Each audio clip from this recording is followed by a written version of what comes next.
दोस्तों अब वो समय जा चुका है जहां पर कि हम पहले बिजली का उपयोग करते थे और बाद में उसका बिल पेमेंट करते थे। अभी सब जगह धीरे धीरे स्मार्ट मीटर लगना स्टार्ट हो चुका है जहां पर कि हमें उसे रिचार्ज करना पड़ेगा, वो भी पहले। और अगर आप उसे रिचार्ज नहीं करेंगे समय पर तो आपकी बिजली कट जाती है। लेकिन अगर सिर्फ रिचार्ज करने भर की बात होती तब तो कोई प्रॉब्लम नहीं होता। आप जिनसे भी पूछेंगे, जिनके भी घर में स्मार्ट मीटर लगा हुआ है, वो यही बात बोलेंगे कि पहले की तुलना में अभी उनका बिल ज्यादा आ रहा है। तो इसके पीछे क्या कारण है, ऐसा क्या चीज है जिससे कि बिल ज्यादा आ रहा है? तो दोस्तों यहाँ पर दो झोल है जिसे कि हम एक्टिव और रिएक्टिव पावर के नाम से जानते हैं, और यही दोनों चीज के कारण आपका बिल ज्यादा आ रहा है। अब क्योंकि मैं इलेक्ट्रिकल इंजीनियर हूं तो मैं आपको अच्छे तरीके से समझा सकता हूं कि क्या चीज है ये एक्टिव और रिएक्टिव पावर, और आप किस तरीके से इसको कंट्रोल कर सकते हैं और अपने बिल को भी आप कंट्रोल कर सकते हैं। दोस्तों मैं हूं अनिकेत कुमार झा, और आप ऐसे ही वीडियोस के लिए हमारे चैनल को सब्सक्राइब कर सकते हैं, क्योंकि मैं आपको इधर उधर की बात नहीं करता, सीधे मुद्दे की बात करता हूं। दोस्तों हमारे घर में जो लगा हुआ है मीटर, वो पहले भी इलेक्ट्रॉनिक था, आज भी इलेक्ट्रॉनिक है। बस अभी जो स्मार्ट मीटर है उसमें इंटरनेट कनेक्टिविटी को जोड़ दिया गया है, इस वजह से उसे स्मार्ट कहा जा रहा है। तो मतलब ये कोई रीजन नहीं हो सकता है कि इसकी वजह से कहीं पे बिल में इजाफा हो। तो दोस्तों रीजन क्या है जिसका कि मैंने एक्टिव और रिएक्टिव पावर का नाम लिया, लेकिन इन दोनों चीजों को समझने से पहले आपको कुछ और चीज को समझना पड़ेगा जिसके थ्रू आप इन चीजों से कनेक्ट कर पाएंगे।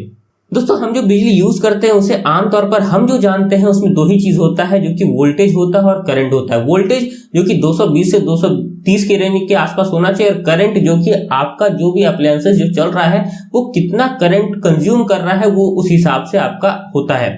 दोस्तों इससे पहले कि हम थोड़ी कॉम्प्लेक्स चीजों को समझे, सबसे पहले हमें यह समझना पड़ेगा कि हमारा जो मीटर है वो बिलिंग कैसे करता है। तो आमतौर पर जो हम जानते हैं हमारे घर में जो इलेक्ट्रिसिटी आता है उसमें दो चीज तो होता ही है, जो कि वोल्टेज है और करंट है। वोल्टेज और करंट आप लोग आमतौर पर बहुत अच्छे तरीके से सुने होंगे कि क्या होता है, और आप जानते भी होंगे जहां तक मुझे पता है। वोल्टेज वो हो गया जो कि 220 से 230 वोल्ट के आसपास आपके घर पे आता है और आप उसको कंज्यूम करते हैं। और करंट क्या होता है कि जो भी अप्लायंसेस आप चला रहे हैं उस हिसाब से आपका करंट जो है वो बढ़ता और घटता है। आप अगर ज्यादा अप्लायंसेस को चलाएंगे तो वहां पर आपका करंट ज्यादा बढ़ेगा, और आप अगर कम अप्लायंसेस चलाएंगे तो आपका करंट जो है वो कम होगा। और जब दोस्तों इसी वोल्टेज और करंट को हम मल्टीप्लाई कर देते हैं तो दोस्तों यहाँ पर आ जाता है पावर। तो ये बहुत इंपॉर्टेंट है, पावर क्या होता है। आप इस बात को समझ गए हैं कि पावर कहां से आ गया, और पावर ही दोस्तों यहाँ पर हमें बिलिंग में मदद करता है। अब जब आप पावर समझ गए हैं तो यहाँ पर अब आपको एक चीज और समझना पड़ेगा। मान लीजिए आपके घर में दो चीज चल रहा है जिसे कि हम लोड का नाम देंगे। मान लीजिए कि एक जो है आपका बल्ब जल रहा है और एक जो है वो आपका कूलर चल रहा है। बल्ब जो है आपका 0.1 किलोवाट का है, तो हम लोग पावर को जब भी किलोवाट अगर हम जब भी बोलेंगे तो आप इस चीज को समझ लीजिएगा कि हम पावर के बारे में बात कर रहे हैं। और आपका जो यहाँ पर एक कूलर है वो 2 किलोवाट का है। तो यहाँ पर जो इन दोनों लोड, ये दोनों जो लोड है वो कितना खींच सकता है वो आप इस बात को यहाँ पर अच्छे से देख सकते हैं। बल्ब हमारा 0.1 किलोवाट खींचता है और कूलर हमारा 2 किलोवाट मान लीजिए खींचता है। अब यहाँ पर बात आती है कि ये तो किलोवाट हो गया, पर हम जो यूज करेंगे उसी हिसाब से तो हमारा बिलिंग होगा। तो दोस्तों जो बिलिंग होता है वो एनर्जी हम लोग कितना कंज्यूम कर रहे होते हैं उस चीज पर होता है। तो एनर्जी हम लोग कैसे निकालते हैं, मान लीजिए आपका जो ये बल्ब है वो 2 घंटे चला और इसने कंज्यूम कितना किया, 0.2 किलोवाट आवर, जो कि एनर्जी का हम लोग यूनिट बोलते हैं। और यहाँ पर आपका कूलर भी 2 घंटे ही हम लोग चलाते हैं, जो कि आपका निकल के आता है 4 किलोवाट आवर, जो कि आपका एनर्जी मिल जाता है दोनों। मतलब आपका 2 लोड जुड़ा हुआ है, आप इसको जो है दोनों मतलब टोटल लोड जो है आप इसको बल्ब का और जो आपका कूलर है इन दोनों ही लोड को आप जोड़ दीजिए तो आपका जो है एनर्जी का आ गया। और अब आपका यहाँ पर जैसे ही कॉस्ट से मल्टीप्लाई करेंगे, मतलब पर यूनिट जो आता है आपका, मान लीजिए 8 रुपए है, 7 रुपए है, आप जैसे ही इसको मल्टीप्लाई करेंगे आपका निकल के आ जाता है बिल। तो दोस्तों यहां तक जो मामला है वो बिल्कुल ठीक है, क्योंकि पहले जो हमारा बिल आता था वो इसी हिसाब से आता था। लेकिन अब जो है यहाँ पर थोड़ा सा लोचा आ गया है, जो कि मैं आपको समझाने वाला हूं। अब दोस्तों यहाँ पर जो मैं आपको झोल की बात कर रहा था, जो कि एक्टिव और रिएक्टिव पावर है, वो मैं आपको बता रहा हूं। दोस्तों एक्टिव पावर वो हो गया जो कि आपका एप्लायंसेस जो भी आपका चल रहा है वो यूज कर रहा है, वो आपका एक्टिव पावर हो गया। और ये जो मैंने अभी आपको बिलिंग सिस्टम बताया वो सिर्फ एक्टिव पावर पे था, क्योंकि मैंने आपको और तो कुछ ऐड नहीं कराया, बस इतना ही बताया कि ये लोड है, ये इतना एनर्जी कंज्यूम करता है, इसको इतने कॉस्ट से मल्टीप्लाई कर देंगे तो आपका बिल बन गया। लेकिन यहाँ पर दोस्तों अब एक नया चीज अब ऐड हो गया है, रिएक्टिव पावर, जो कि पहले भी था और आज भी है। लेकिन पहले जो है वो बिजली कंपनी इस चीज का भार उठाती थी, अब ये भार सीधे आपके कंधों पर आने वाला है, इस वजह से यहाँ पर आपका बिल बढ़ रहा है। तो रिएक्टिव पावर एक्चुअली में होता क्या है दोस्तों? रिएक्टिव पावर क्या होता है, मान लीजिए आपका कूलर चल रहा है और वो आप उसको चला रहे हैं, तो एक्टिव पावर तो वो कंज्यूम कर रहा है, साथ में जो वो चल रहा है तो वो साथ साथ एक रिएक्टिव पावर भी प्रोड्यूस कर रहा है, जो कि वो वापस से लाइन में भेज रहा है, जो कि क्या करता है, वहां पर वोल्टेज को ड्रॉप करता है, पावर फैक्टर खराब करता है। पावर फैक्टर अब क्या चीज होता है मैं आपको वो भी बताने वाला हूं आगे, लेकिन अभी के लिए आप उसको बस एक नाम समझ लीजिए, पावर फैक्टर। वो क्यों खराब होता है, रिएक्टिव पावर की वजह से खराब हो सकता है। तो दोस्तों इन सारी चीजों का जो भार था, अतिरिक्त भार जो था, वो बिजली कंपनी आज से पहले उठाती थी, लेकिन अब दोस्तों धीरे धीरे ये भार भी आपके ऊपर आ रहा है। और ये भार छोटा मोटा भार नहीं है, एक्चुअली में ये कहीं ज्यादा है। आप अगर अपने लोड को अच्छे तरीके से उपयोग नहीं करेंगे तो आपके घर का रिएक्टिव पावर बहुत ज्यादा हो सकता है, और ऐसा भी हो सकता है कि आपके बिल का जो इजाफा हो वो 2 गुना तक चला जाए। तो दोस्तों अब आप ये भी बात समझ चुके हैं कि एक्टिव पावर क्या होता है और रिएक्टिव पावर क्या होता है। अब मैं आपको एक एग्जांपल के थ्रू समझाने वाला हूं। मेरे घर में जो एक स्मार्ट मीटर लगा हुआ है, मैं इसी के थ्रू आपको समझाने वाला हूं कि क्या क्या चीज वो आपको शो करता है और आपको किन बातों का यहाँ पर ध्यान रखना पड़ेगा। और क्या ये जो रिएक्टिव पावर है सिर्फ आप ही की गलती से घटता या बढ़ता है, या फिर कंपनी की भी गलती होती है जो कि सप्लाई करती है। तो दोस्तों मैं आपको यहाँ पर साफ साफ बता देता हूं कि सिर्फ आपका गलती नहीं होता, कई बार क्या लगभग जो होता है वो कंपनी के ही थ्रू होता है। मान लीजिए आपके घर पे लाइन आ रहा है, तो वहां पर अगर आपका इनपुट ही खराब होगा तो जाहिर सा बात है कि आपका आउटपुट तो खराब होगा ही। और लेकिन अब भार आपके ऊपर आ रहा है, तो आपका ये जिम्मेदारी बनता है कि आप जागरूक हो जाएं और अपने बिजली कंपनी को ये बात बोलें कि आप जो मुझे लाइन दे रहे हैं उसमें किसी प्रकार की त्रुटि नहीं होनी चाहिए। लेकिन आप इन चीजों को समझेंगे कैसे? तो मैं आपको यहाँ पर एक स्क्रीनशॉट दिखा रहा हूँ, जो कि आजकल जिनके भी घर में प्रीपेड मीटर लगा हुआ होगा, सबका जो है ऐप से उनका प्रीपेड मीटर कनेक्टेड होता है, और जो भी रीडिंग आपके प्रीपेड मीटर में दिखाई देता है, आप उन सारे रीडिंग्स को आप अपने फोन पर देख सकते हैं। तो दोस्तों मैं आपको यहाँ पर दिखाता हूँ। जो पहला आपको ये जो स्क्रीनशॉट दिखाई दे रहा है, यहाँ पर आपको दिखाई दे रहा होगा वोल्टेज। यहाँ पर वोल्टेज जो है आप देख सकते हैं 241 वोल्ट आपको दिखाई दे रहा है, 241.06 वोल्ट। दोस्तों दोस्तों इसका जो रेंज होना चाहिए था, यहाँ पर आपको 220 से लेकर के 230 के ही बीच में होना चाहिए था। लेकिन दोस्तों यहाँ पर आपको बहुत ज्यादा अतिरिक्त वोल्टेज मिल रहा है, और इसका भी असर पड़ता है बिल में, क्योंकि मैंने आपको बताया था P = VI। मान लीजिए V अगर बड़ा है, मान लीजिए वोल्टेज का अगर वैल्यू बड़ा है, तो जाहिर सा बात है जैसे ही मल्टीप्लाई करेंगे बड़े अंक को किसी भी अंक से, तो वो बड़ा ही आएगा। तो यहाँ पर आपका यदि रेंज अगर सही नहीं आ रहा है तो भी आप कंप्लेन कर सकते हैं कि इसके कारण मेरा बिल जो है वो ज्यादा आ रहा है। और जैसा कि मेरे घर पे आ रहा है 241 वोल्टेज, तो ये आना नहीं चाहिए, 220 से 230 के बीच में ही आना चाहिए। इसके बाद दोस्तों यहाँ पर आप करंट देख सकते हैं कि मेरे घर में अभी जो अप्लायंसेस चल रहे हैं वो 1.28 जो है एम्पियर उठा रहे हैं। इसी को मल्टीप्लाई कर दूंगा मैं वोल्ट से, तो मेरा यहाँ पे पावर आ जाएगा, जो कि मैं आपको तीसरा स्क्रीनशॉट यहाँ पर दोस्तों मैं आपको दिखा रहा हूं, जो कि आपको किलोवाट में दिखाई दे रहा होगा। तो ये दोस्तों ये मेरा लोड है जो कि यहाँ पे दिखाई दे रहा है, जो कि मेरा एक्टिव लोड है, जो कि मैंने कनेक्ट करके रखा हुआ है इस वक्त। तो यहाँ पर दोस्तों ये किलोवाट में दिखा रहा है। यहाँ तक बिलिंग का कोई समस्या नहीं है, यहाँ पर कोई प्रॉब्लम नहीं है। अब दोस्तों यहाँ पर देखिए किलोवाट आवर का जो है आपका, ये जो मैंने दोस्तों आपको बताया कि मैं अपने लोड को कितनी देर तक चलाया हूँ, ये वो चीज दिखाई दे रहा है जो कि मैंने आपको पहले समझाया था। तो यहाँ पर देख सकते हैं दोस्तों किलोवाट आवर जो आपका आ रहा है 63.66 जो आपका किलोवाट आ रहा है, किलोवाट आवर जो आ रहा है वो मतलब मैंने लोड को कितने देर भी चलाया होगा उस हिसाब से ये एनर्जी है। बेसिकली मैंने कितना एनर्जी कंज्यूम किया वो ये चीज किलोवाट आवर जो है वो आपको बता रहा है। दोस्तों यहाँ पर जो झोल है वो इस चीज का है जो कि आपको kVAh में दिख रहा है, जो कि आपका रिएक्टिव पावर है। इसी को दोस्तों यहाँ पर कहते हैं रिएक्टिव पावर। मतलब आप जो किलोवाट जो आपको दिख रहा है, किलोवाट आवर जो दिख रहा है, ये दोस्तों आप समझ सकते हैं कि ये एक्टिव पावर है, और किलोवाट kVAh जो आपको दिख रहा है दोस्तों यहाँ पर आपको, वो आपका रिएक्टिव पावर है।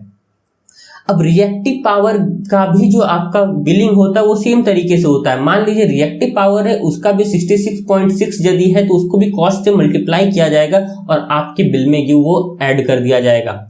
तो दोस्तों अगर आपके घर में बहुत ज़्यादा पुराना कोई मशीन चल रहा हो या फिर अप्लायंसेस हो जिसका की कंडीशन अच्छा ना हो, तो वो ज़्यादा रिएक्टिव पावर प्रोड्यूस करते हैं, तो उन चीज़ों को सबसे पहले तो आप हटाइए या फिर उसको आप ठीक करवाइए, जिससे कि आपका रिएक्टिव पावर जो है वो कम से कम जो है वो वहाँ पे आए। क्योंकि जितने भी पुराने अप्लायंसेस है उनका जो जिन तरीके से बनाया गया था वहां पर वो रिएक्टिव पावर को लेकर के उतना ज्यादा कंसर्न नहीं थे, क्योंकि उस वक्त तक बिलिंग का सिस्टम नहीं था। लेकिन अब धीरे धीरे जो भी अब मशीन आ रहे हैं वहां पर आपको रेटिंग दिखाई देता होगा 5 स्टार 4 स्टार। तो दोस्तों यहाँ पर ये रेटिंग जो है वो आपके इस बात पे भी डिपेंड करता है कि वो रिएक्टिव पावर भी कितना ज्यादा प्रोड्यूस कर रहा है। जितना अच्छे से वो एनर्जी को कंज्यूम करेगा उसका उतना ही ज्यादा अच्छा रेटिंग होगा। मतलब आप जब भी अब अगली बार कोई भी अप्लायंसेस को लें अपने घर पे, तो इस बात का जरूर से ध्यान रखें कि वो अच्छे रेटिंग का हो। मतलब कि अगर हो सके तो वो 5 स्टार वाला ही लें, वो कम से कम यूनिट आपका कंज्यूम करेगा, कम से कम बिल में आपका वो जो है बिल में बेसिकली वो कटौती करके देगा आपको। दोस्तों यहाँ पर आप देख रहे हैं कि फ्रीक्वेंसी मैं आपको दिखा रहा हूँ, जो हमारे इंडिया में चलता है वो 50 हर्ट्ज का फ्रीक्वेंसी जो है दोस्तों यहाँ पर आता है। फ्रीक्वेंसी बेसिकली क्या होता है, हम लोग जानते हैं कि हमारे घर में एसी सप्लाई आता है, और एसी सप्लाई जो होता है वो लगातार जो है अपना पोलैरिटी चेंज कर रहा होता है, मतलब निगेटिव से पॉजिटिव वो हमेशा चेंज करता है। तो ये 1 सेकेंड में कितनी बार करता है, उसी चीज को हम लोग कहते हैं फ्रीक्वेंसी। यहाँ पर 1 सेकेंड में ये 50 बार जो है वो फ्रीक्वेंसी को मतलब फ्रीक्वेंसी बेसिकली उसका पोलैरिटी है वो चेंज हो जाता है। तो दोस्तों यहाँ पे हमारे इंडिया में तो 50 हर्ट्ज है, अमेरिका या फिर आप कहीं और जाएंगे तो वहां पर आपको 60 हर्ट्ज मिलता है। तो दोस्तों यहाँ पर आपका अगर फ्रीक्वेंसी भी ऊपर नीचे रहा, मान लीजिए अब ये चीज आपके कंट्रोल में नहीं है, ये चीज जो है वो बिजली कंपनी ही आपको कंट्रोल करके दे सकती है। अगर फ्रीक्वेंसी में कोई प्रॉब्लम हुआ तो आप उसको तुरंत जाकर के बताइए कि हमारे घर का जो फ्रीक्वेंसी है वो ऊपर नीचे है। और आप ये सिर्फ मत समझिए कि इसका असर सिर्फ आपकी बिलिंग पे पड़ता है, आपके घर पे जितना भी सामान लगा हुआ है, अगर फ्रीक्वेंसी सही नहीं रहा तो आपका वो सामान बहुत ही जल्दी खराब हो जाने वाला है। क्योंकि हर एक अप्लायंसेस जो है वो पर्टिकुलर फ्रीक्वेंसी पे चलने के लिए बना हुआ होता है। मान लीजिए आपका टीवी ही है, अगर वो उसमें 50 हर्ट्ज जो है 50 से 60 हर्ट्ज के बीच में उसको चलाने के लिए बोला गया है, और अगर आपका 50 से मान लीजिए 48 हर्ट्ज भी हो अगर फ्रीक्वेंसी अगर आप उसको दे रहे हैं, तो आपका जाहिर सा बात है वो टीवी जो है बहुत दिन तक नहीं चलने वाला है, वो बहुत ही जल्दी खराब हो जाएगा। और सेम इसी तरीके से फ्रीक्वेंसी अगर खराब हो तो वो टीवी जो है आपका रिएक्टिव पावर ज्यादा प्रोड्यूस करेगा, वो आपके बिलिंग में ऐड हो जाएगा। मतलब कि आपका दो तरफा नुकसान है यहाँ पर। तो इन सारी चीजों का आपका ध्यान रखना बहुत ही ज्यादा जरूरी है। इसके बाद दोस्तों ये जो आपका मीटर आपको दिखाता है यहाँ पर पावर फैक्टर दिखाता है, यहाँ पर आपको 0.99 दिखा रहा है, और जो आइडियल केस होता है वो 1 होना चाहिए। अगर 1 है आपका पावर फैक्टर तो आपके बिल में कुछ भी ऐड नहीं होगा। आप किसी भी चीज को 1 से मल्टीप्लाई करेंगे तो आपको पता है कि जो नंबर है, मान लीजिए 2 को 1 से मल्टीप्लाई करते हैं तो आपका क्या आता है, रिजल्ट 2 ही आता है। लेकिन अगर 2 को 0.99 से मल्टीप्लाई करेंगे तो जाहिर सा बात है कि वहां पर जो आपका जो डेटा है या फिर जो आपका रिजल्ट है वो ज्यादा ही आएगा। तो इस आप ये मत समझिएगा कि 1 है तो 0.99 तो उससे छोटा ही है, तो उससे क्या ही फर्क पड़ता है, बहुत ज्यादा फर्क पड़ता है। और अगर आपका ये पावर फैक्टर और भी ज्यादा खराब होगा तो आपका बिल जो है बहुत ही ज्यादा आने वाला है। आप इस बात का बहुत ही अच्छे तरीके से ध्यान रख लीजिए। अब आप ये सोचेंगे कि मान लीजिए कि आपके घर का पावर फैक्टर खराब आ रहा होगा और आपने इसका पता कर भी लिया, लेकिन आप इससे कैसे निपटेंगे? तो दोस्तों 2 तरीके से तो आप इससे निपट सकते हैं। एक तो पहला कि आप अपने बिजली कंपनी वाले को कंप्लेन कीजिए कि मेरे घर का पावर फैक्टर खराब है। उनका जिम्मेदारी है कि आपके घर में वो सही पावर फैक्टर वाला लाइन ही पहुंचाए। लेकिन अगर फिर भी वो नहीं पहुंचा पा रहे हैं तो आपको मार्केट में जो है पावर फैक्टर कंट्रोलर मिलता है, आप उसको अपने घर में इंस्टॉल करवा सकते हैं। वो पावर फैक्टर बेसिकली ऐसा चीज है जो कि हर चीज को मैनेज कर सकता है। अगर आपका पावर फैक्टर 1 है तो आपका बिल में बहुत ही आपका जमीन आसमान का अंतर आपको दिखेगा, क्योंकि अब रिएक्टिव पावर भी ऐड हो रहा है और पावर फैक्टर जो है रिएक्टिव पावर को बहुत ही बुरी तरीके से प्रभावित करता है।